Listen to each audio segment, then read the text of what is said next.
ISF বিজেপির দালাল নয়, বিজেপির সবথেকে বড় বন্ধু, বিজেপির সবথেকে বড় প্রিয় যদি কেউ হয়ে থাকে পশ্চিমবঙ্গে সেটা মমতা ব্যানার্জি, মমতা ব্যানার্জি, মমতা ব্যানার্জি আর তৃণমূল কংগ্রেস, তৃণমূল কংগ্রেস, তৃণমূল কংগ্রেস। তাই 2011 সালের পর থেকে আরএসএস 14,500 সকল চোর, জোচ্চোর, ধর্ষকদের বিরুদ্ধে আপনাদেরকে 2026 সালে প্রত্যেকটা বুথের সামনে প্রতিরোধের ব্যারিকেড তৈরি করতে, চোরেদের বিরুদ্ধে, এই দুর্নীতিবাজ গুন্ডাদের বিরুদ্ধে, এই বোমগুলি নিয়ে যারা রিগিং করতে আসে সেই সন্ত্রাসবাদীদের বিরুদ্ধে আপনাদেরকে। সালের আগে আমি আপনাদেরকে একটা কথা বলে যাই, 2011 সালের আগে পশ্চিমবঙ্গে আরএসএস এর শাখা সংগঠন ছিল মাত্র 453টা। আর আজকের দিনে আরএসএস এর 100 বছর পূর্ণ হচ্ছে। আজকের দিনে আপনারা দেখেছেন আরএসএস বিভিন্ন জায়গায় তারা র্যালি করছে পশ্চিমবঙ্গে, কিন্তু 2011 সালের আগে আরএসএসকে কোনোদিন দিল্লি আপনার কলকাতার রাজপথে কোনোদিন র্যালি করতে দেখেনি, কলকাতাতে সভা করতে দেখেনি। কিন্তু আজকে 2025 সাল, মাননীয় মুখ্যমন্ত্রী মমতা ব্যানার্জির দলের নেতৃত্বরা যারা আজকে বলছেন বিজেপির হাতকে শক্ত করার জন্য আজকে আইএসএফ পশ্চিমবঙ্গে লড়াই করছে, আরএসএসকে জায়গা করে দেওয়ার জন্য আজকে আইএসএফ পশ্চিমবঙ্গে লড়াই করছে। এতটা অঞ্চলের মানুষকে এই ভুল ভাবনা থেকে আপনাদেরকে বেরিয়ে আসতে হবে। আসুন 2011 সালের আগে যে বিজেপি যেখান থেকে তৈরি হয়েছিল সেই আরএসএস এর সংগঠন গোটা পশ্চিমবঙ্গে ছিল 453টা 34 বছরের বামপন্থ সরকারের আমলে। কিন্তু 2011 সাল থেকে আজকে 15 বছরে সরকার এখনো যেতে পারেনি। সেই পশ্চিমবঙ্গে 34 বছরের সরকারের আমলে তৈরি হয়েছিল 453টা সংগঠন।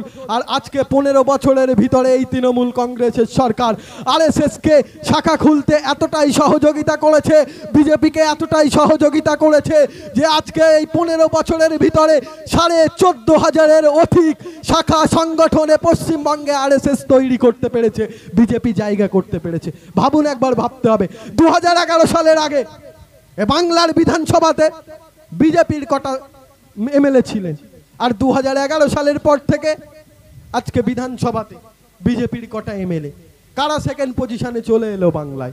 ভাবতে হবে আপনাকে, ভুল ভাবছেন আপনি।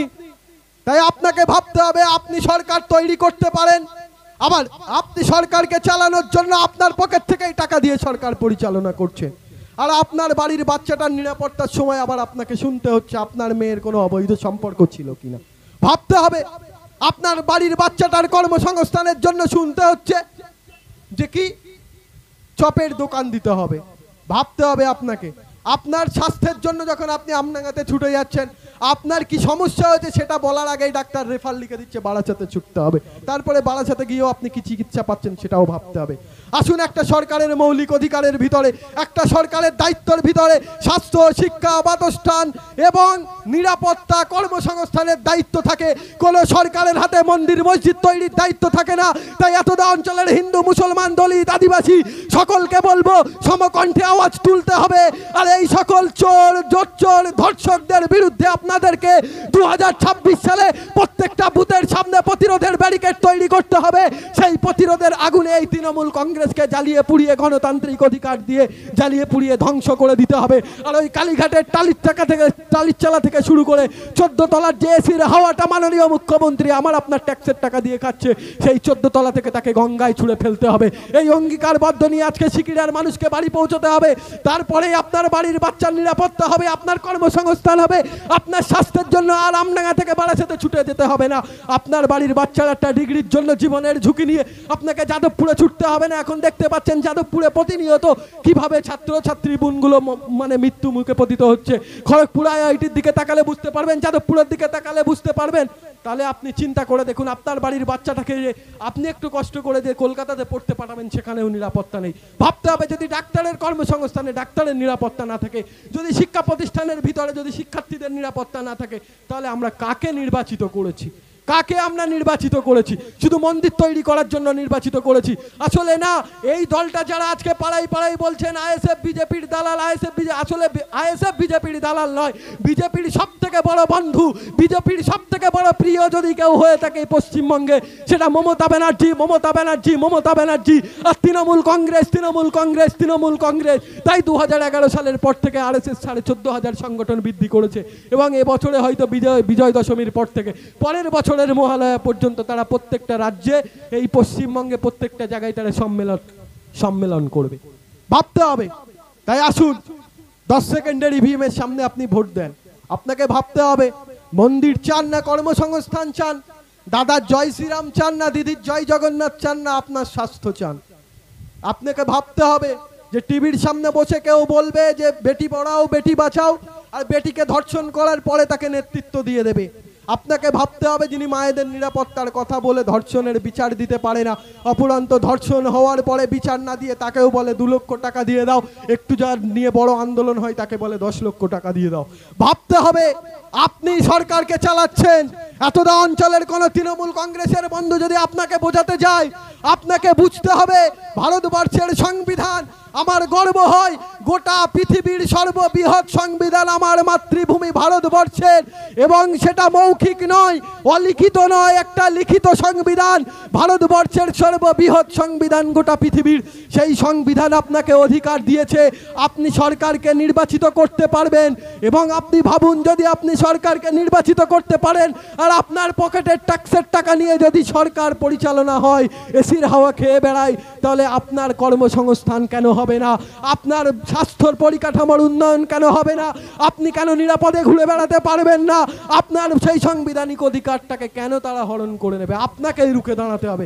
যেমন দিন শেষে বেলা শেষে আপনাকে খাওয়ার জন্য আপনার গালের ভাতটা আপনাকে তুলে খেতে হয়, ঠিক আপনার কর্মসংস্থানের জন্য এই তৃণমূল চোরেদের বিরুদ্ধে, এই দুর্নীতিবাজ গুন্ডাদের বিরুদ্ধে, এই বোমগুলি নিয়ে যারা রিগিং করতে আসে সেই সন্ত্রাসবাদীদের বিরুদ্ধে আপনাদেরকেই রুখে দাঁড়াতে হবে। আপনার পরবর্তী প্রজন্ম, আপনার বাড়ির বাচ্চার কর্মসংস্থান, আপনার স্বাস্থ্য, আপনার শিক্ষা, আপনার মা বোন, আমার বোনগুলোর নিরাপত্তার জন্য আপনাদেরকেই লড়াই করতে হবে। আপনাদেরকে জানতে হবে, আসলে জানবেন কি করে? এ রাজ্যের সরকার তো বলেছিল 10,000 শিক্ষা প্রতিষ্ঠান দেব, কিন্তু আমরা কি দেখেছি 2011 সালের পর থেকে মাননীয় মুখ্যমন্ত্রী মমতা ব্যানার্জি একটা শিক্ষা প্রতিষ্ঠান বাংলায় করতে পারেনি। কিন্তু কি করতে পেরেছে? সেই যেখান থেকে আমরা জানবো সেই জায়গাটা বন্ধ করে দিয়ে আজকে 2025 সালে 15 বছরের মধ্যে 8,500 শিক্ষা প্রতিষ্ঠান মাননীয় মুখ্যমন্ত্রী মমতা ব্যানার্জি বন্ধ করে দিতে চলেছে। এবং তার পাশাপাশি তিনি কি দিয়েছেন? প্রায় 21,000 মদের দোকানের লাইসেন্স দিয়েছেন মুখ্যমন্ত্রী মমতা ব্যানার্জি। ভাবতে হবে আপনাকে, শিক্ষা প্রতিষ্ঠান দেয়নি, স্বাস্থ্য দেয়নি, কর্মসংস্থান দেয়নি, শিল্প দেয়নি, দিয়েছে মদ। আপনি জানবেন কোথা থেকে? দিয়েছে বোম, দিয়েছে গুলি, দিয়েছে ধর্ষক। কেন বলবো না? দিয়েছে ধর্ষক। কারণ সেদিন 32 ঘন্টার পরে আমার বোনটার কোনো অন্যায় ছিল না, সেদিন 10 বছরের বোনটার কোনো অন্যায় ছিল না, সেদিন ওই বোনটা টিউশন পড়ে বাড়ি ফিরছিলেন, 16 বছর, তারও ভোটাধিকার হয়নি, কিন্তু তার উপরে চরিত্রের উপরে আঙুল তুলতে মমতা ব্যানার্জি ছাড়েনি। কিন্তু ওই মমতা ব্যানার্জির সরকারটা চলছে আমার আপনার ট্যাক্সের টাকায়। তাই যদি আপনার টাকা দিয়ে সরকার চলে, আপনার টাকায় যদি এই এমএলএ রফিকুর রহমান মাইনেটা পায়, আপনার টাকা যদি মমতা ব্যানার্জি মাইনেটা পায়, তাহলে আপনার দুঃখ দুর্দশার কথাও এই রফিকুর রহমানকে শুনতে হবে, মমতা ব্যানার্জি থেকে শুনতে হবে। আর যদি তা না শোনে, আসুন আবার রাস্তায় নেমে প্রতিজ্ঞাবদ্ধ হতে হবে। যেমন 34 বছরের সরকারকে বদলা নয় বদল চাই বলে বিসর্জন দিয়েছিলেন, 2026 সালে দাঁড়িয়ে আপনার বাড়ির নিরাপত্তা, আপনার কর্মসংস্থান, আপনার স্বাস্থ্য, আপনার উন্নয়ন, প্রত্যেকটা ধারাবাহিকতাকে বজায় রাখার জন্য আপনাকে আবার রাস্তায় এসে এই 15 বছরে যারা এসে চোর জুলুম করে দাঙ্গাবাজ ধর্ষককে সৃষ্টি করেছে তাদেরকে গঙ্গায় বিসর্জন দিতে হবে। আমি আমার বক্তব্য আর দীর্ঘায়িত করব না, শুধু সর্বশেষ এতটুকু কথাই বলবো। দাদা দিল্লিতে, দাদা অযোধ্যায় রামের মন্দির আর দিদি জগন্নাথের মন্দির তৈরি করেছে। এই দুটো দলের কত ভালো সম্পর্ক সেটা আপনারা প্রত্যেকে জানেন, এর আগেও অনেক বক্তব্য দিয়েছি, কিন্তু আজকে আর ওই দিকে যাচ্ছি না। আমি আমার বক্তব্য শেষ লগ্নে এতটুকু কথাই বলবো, ভারতবর্ষের সংবিধান আপনাকে অধিকার দিয়েছে, সেই অধিকারটাকে আপনাকে কাজে লাগাতে হবে। আপনি মন্দির চান না, মসজিদ চান না, আপনি চান কর্মসংস্থান, স্বাস্থ্য, শিক্ষা, বাসস্থান। তাই নিরাপত্তার জন্য আপনাকে ভাবতে হবে, ওই ইভিএমের সামনে দাঁড়িয়ে 10 সেকেন্ড ভাববেন যে আমার বাড়ির বোনটা যেন সিকিড়া থেকে, আমার বাড়ির বাচ্চাটা যেন সিকিড়ার বাজার থেকে টিউশন পড়ে নিরাপদে বাড়ি ফিরতে পারে, আমার বাড়ির বাচ্চাটা যেন কর্মসংস্থানের অভাবে রাতের অন্ধকারে শুধু চোখের জলে বালিশটা না ভিজিয়ে ফেলে, আমার স্বাস্থ্যের জন্য যেন সেই আমডাঙ্গা ছেড়ে বারাসাতে ছুটতে না হয়। এই কথা বলে আমি আমার বক্তব্য শেষ করছি। শুধুমাত্র ওই 10 সেকেন্ড ভাববেন, আর ভেবে যদি আপনাকে মনে হয় এই তৃণমূল বিজেপির বিরুদ্ধে একমাত্র আমি আপনি সাধারণ মানুষের জন্য কেউ কথা বলছেন, তাহলে সেদিন এই খামচিল চিহ্নটা সেদিন ইভিএম বক্সে আপনাকে চিহ্নিত করতে হবে।